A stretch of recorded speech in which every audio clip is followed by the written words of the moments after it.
to my younger INFJ self, man, what a day it's been. I really appreciate you hanging out, sticking with it.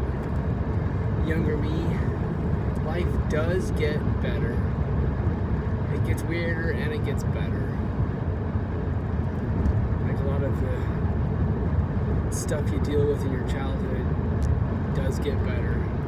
There are new hurdles in every season, and man, the best thing you can do is be kind to yourself. You really can level up by being kinder to yourself.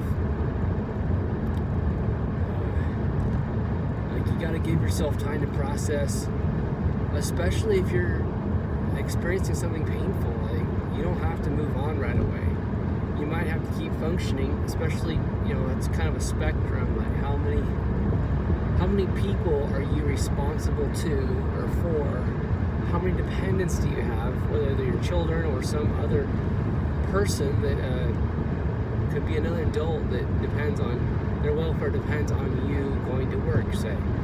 It's like, you gotta do what you gotta do, and you gotta take care of the people you gotta take care of, but you don't have to pretend. You can actually go through, in your safe circles, in your safe spaces, you don't have to pretend. Everywhere else you might have to pretend a little.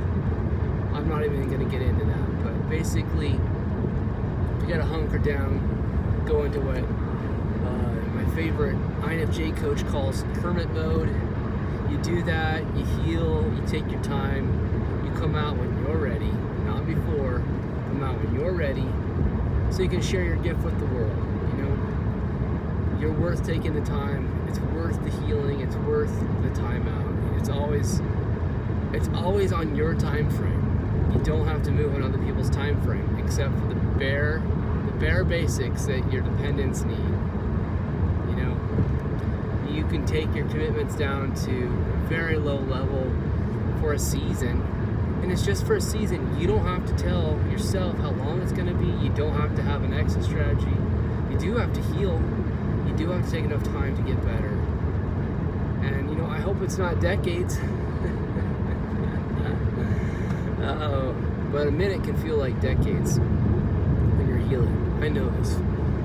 But you be kind to yourself, you take time to heal and emerge layer by layer when you're ready. And that time of healing, that time of hunkering down, that time of hermit mode, that is really the cocoon stage. It's okay. It's alright. You didn't even necessarily know you're going into one, but you go into one, you come out stronger, you come out better.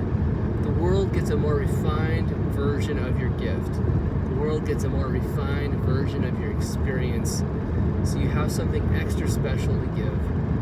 And never doubt it. You got it. And the work and the waiting is worth it.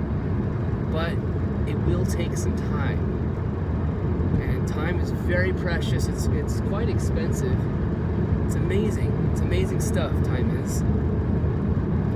But time is required for healing.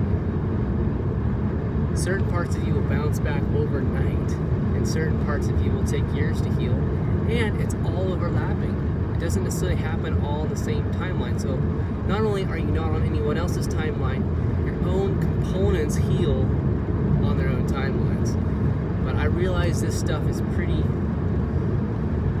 I wouldn't say hard to grasp, but not even esoteric. It's just like, it's pie in the sky, I like to say. It's not concrete, it's not tangible, but it is happening.